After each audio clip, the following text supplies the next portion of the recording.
Hi buddies, welcome back to another Koramangala video అనమాట. So Koramangala video అని చెప్తానే అందరికి గుర్తొచ్చేది పబ్స్, అమ్మాయిలను గుర్తొస్తారు కదా. బట్ అది కాదండి కోర్మంగ్లా. ఈసారి కంటెంట్ డిఫరెంట్గా చేస్తున్నాం అనమాట.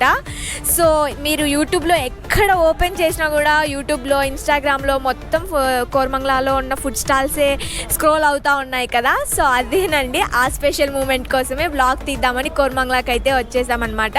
సో వీడియో చూసే ముందు సబ్స్క్రైబ్ చేసుకోవడం మాత్రం మర్చిపోకండి. డూ సబ్స్క్రైబ్ యూట్యూబ్ ఛానల్ అమ్మ నీడ్స్. సో ఇంకా లేట్ చేయకుండా మనం కంటెంట్లోకి అయితే ఎంటర్ అయిపోదాం పదండి. సో రంజాన్ స్పెషల్ అంటానే ముస్లిమ్స్ గుర్తొస్తారు కదా, ముస్లిమ్స్ అంటానే నాన్ వెజ్ గుర్తొస్తారు కదా. బట్ నాన్ వెజ్జే కాదండి, స్వీట్నెస్ అంతకు మించి ఉంటుందన్నమాట. వాళ్ళు చేసే స్వీట్ అయితే నేను చాలా ఫిదా అయిపోతా దానికి. మెయిన్ కీరా పాయసం అనమాట. నాకు నా బావకి చాలా ఇష్టము.